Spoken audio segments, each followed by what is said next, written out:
everyone, this is CS50. I'm Jessica here with Andrew and William, and they're going to demo their project for us. So can you tell me a little bit about what your project does?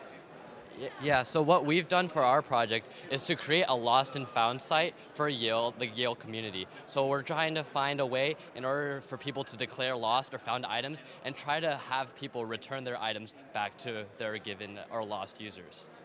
Right, and so when you first come to our site, you'll be taken to our login page, which displays our logo and a small description. But since we've never been here before, let's create a new account. That'll bring us to an account page, and we are going to create a CS50 specific account. Filling out required information about a name, a username, a phone number, which will be random for now, and we'll also put in a simple password just for the sake of today. When we create an account, we'll be brought to our homepage, where you can learn a little bit more about our site, our mission, and also see some buttons that might help you navigate the site. At the bottom of the homepage, you'll see a recently found section with items that have recently been found on the site. But I can't see what we're looking for there today, so let's log a new lost item. Today, David has lost his famous phone book, and we can list some more attributes of the phone book. It's yellow, it's good condition, not very good, and he last saw it at the Center for Teaching and Learning, which is right around the corner from Sterling Memorial Library. His phone book is important, but not that important, so he's going to offer a $5 reward for anyone who finds it. And when we submit, we'll be brought to a new page with our account.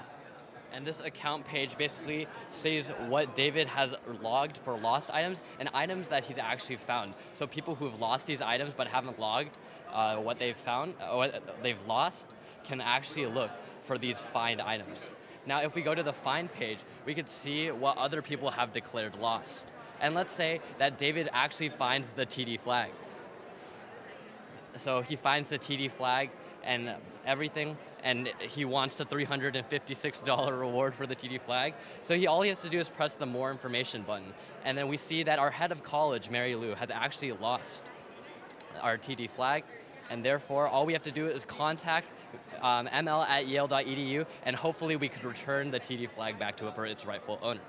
Now, finally, the big thing about our app is once someone actually finds our lost phone book, we don't actually have to keep it back on the site. So what we've done is that once David has found his phone book, all we have to do is press this found button and confirm we found the item and delete it from the database forever. That's really awesome and impressive, and also super useful. Like, I wish I had this when I lost my hat the other year. Yeah, so what kind of technologies did you use when building this web app?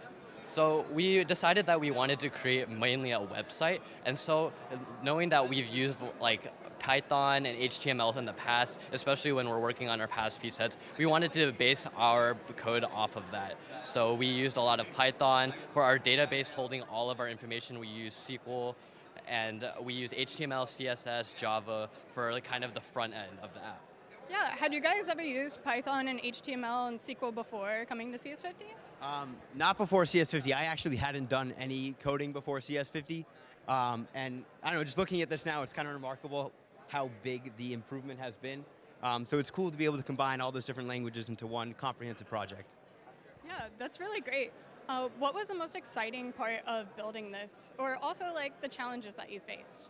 I think the biggest challenges we've definitely had to face is just debugging the code, because I think it takes a lot of patience in order to find like the minuscule errors that you might have made, like just spelling errors or like some variable errors that you might just need to kind of like slowly debug and take your time. But I think it was also a really fun project because we actually got to make a lot of decisions for ourselves, like how to create our own database, how to basically format our like code, our HTML, our CSS to make it look just as aesthetic as it does right now. And so I think it had there was a lot of fun parts to the job, but also a lot of challenges that came along with it as well. Yeah, definitely. Well, it turned out really great. All the aesthetics are very nice, and I know that's quite difficult to do, so I'm very impressed. Thank you so much for showing us your demo of your project. Thank you. I'm Jessica, and this is CS50.